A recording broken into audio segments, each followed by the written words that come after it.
समा, समा। हाँ माँ, मैं तैयार हूँ। चलो वेद, बस आ गई।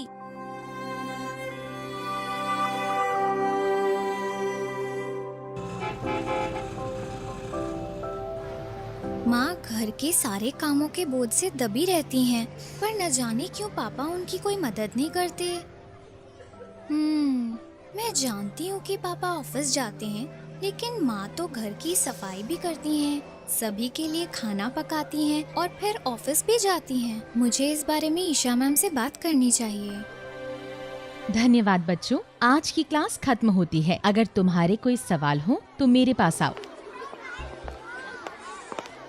मैम, मेरी माँ मेरी और मेरे भाई की मदद करती है स्कूल के लिए तैयार होने में, और वो हम सब के लिए खाना भी बनाती हैं और फिर ऑफिस भी जाती हैं। मुझे हर शाम अपनी माँ को ऐसे थके हुए देखना अच्छा नहीं लगता। क्यों वो सारे दिन अकेले काम करती हैं? क्यों नहीं मेरे पापा उनकी मदद करते हैं? क्या केवल महिलाएं ही घर का काम करती हैं? समा, मैं बहुत खुश हूँ कि तुमने इस पर ध्यान दिया और तुम मुझसे इस बात पर चर्चा कर रही हो। यह सही नहीं है कि केवल महिलाएं घर का काम कर सकती हैं। एक व्यक्ति के लिंग और जेंडर का उसकी भूमिका और जिम्मेदारियों से कुछ भी लेना देना नहीं होता। घर को चलाने में हर एक व्यक्ति को योगदान देना चाहिए और घर का काम साथ मिलकर करना चाहिए। ओके मैम, लेकिन सेक्स और जेंडर से आपका क्या मतलब है? समा, लिंग एक जैविक पहचान है जो कि उन शरीर के अंगों पर आधारित होता है जिसके साथ हम पैदा हुए हैं। ओके मैम, और जेंडर क्या होता है? जेंडर के तहत समाज हमारे जैविक लिंग के आधार पर हमसे ये उम्मीद करता है कि हम कैसे व्यवहार करें। उदाहरण के तौर पर ये सामान्य रूप से स्वीकृत है कि महिलाओं को घर का सारा काम करना चाहिए।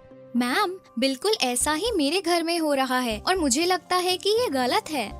सही कहा समा, ये बिल्कुल ठीक नहीं है और ये महत्वपूर्ण है हम ऐसी चीजों पर सवाल उठाएं जिन्हें स्टीरियोटाइप कहते हैं। शायद तुम ये जानती होगी कि दुनिया के ज्यादातर शेफ पुरुष हैं और उन्होंने इस स्टीरियोटाइप को तोड़ा है कि केवल महिलाएं खाना पका सकती हैं। इसी तरह मैरी कॉम, जो कि एक बॉक्सर हैं, उन्होंने ये दिखाया है कि महिलाएं भी लड़ सकती हैं और वे भी उतनी ही मजबूत होती हैं। ये कुछ उदाहरण हैं जिनको तुम ध्यान में रख सकती हो और अपने दोस्तों और परिवार से शेयर कर सकती हो। धन्यवाद मैम, मैं अपने मम्मी और पापा से चर्चा करूंगी और जब भी मैं ऐसा कुछ अपने आसपास होते देखूंगी, इन बातों पर सवाल उठाऊंगी।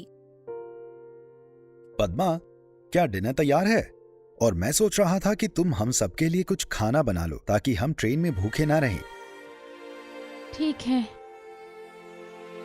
सही कहा समा, ये बिल्कुल ठीक नहीं है और ये महत्वपूर्ण है हम ऐसी चीजों पर सवाल उठाएं जिन्हें स्टीरियोटाइप कहते हैं।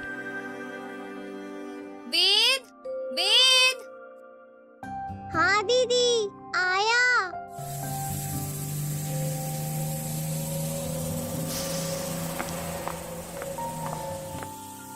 पापा, क्या मैं आपसे कुछ पूछ सकती हूँ? बिल्कुल समा, बोलो क्या बात है? आप माँ की घर के कामों में मदद क्यों नहीं करते?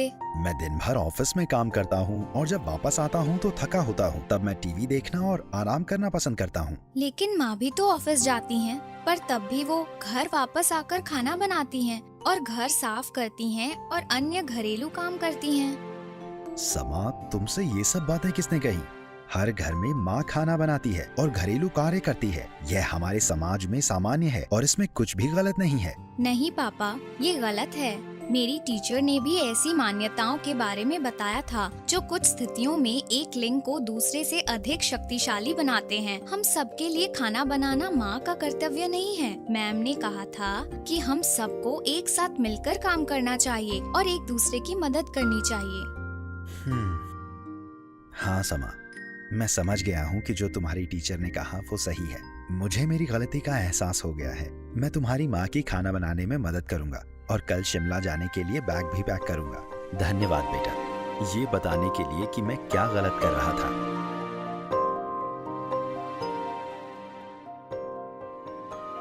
ये केवल एक उदाहरण है उसके घर का, जहाँ सभी लिंग के लोगों के साथ समान व्यवहार नहीं होता है। इसलिए रूढ़ियों को संबोधित करना और इनके बारे में बात करना जरूरी है। जैसे मैंने अपने घर में इस समस्या के बारे में की, वैसे हर किसी को करनी चाहिए।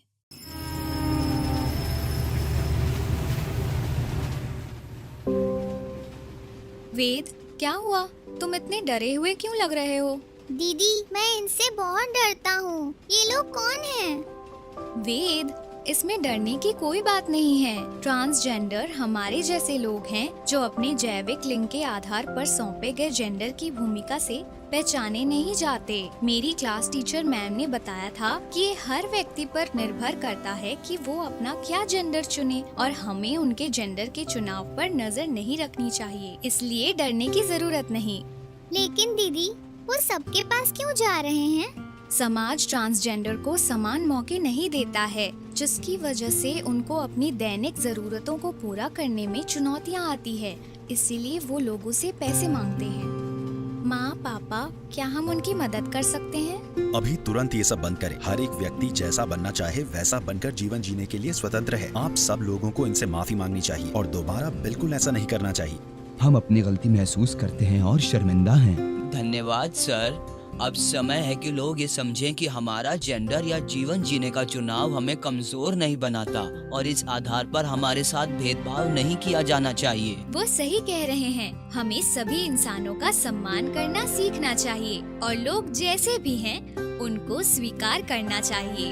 हर एक परिवार एवं समाज में लिंग समानता अति आवश्यक है। बच्चे के अभिभावक उनके पहले रोल मॉडल होते हैं। यह महत्वपूर्ण है कि माँ बाप घर के कार्यों को साथ मिलकर करें और अपने बच्चों से उनके उम्र के अनुकूल लिंग आधारित मुद्दों के बारे में बात करें, ताकि वो और ज्यादा जानकार, लिंग उत्तरदायी और सम्मानजनक बने। लिंग, जेंडर, जाति, धर्म, सामाजिक, आर्थिक या शैक्षणिक स्तर से परे सभी के बीच में आपसी सम्मान होना चाहिए। ये महत्वपूर्ण मूल्य लैंगिक समता आधारित समाज के निर्माण की मजबूत नींव बनाते हैं।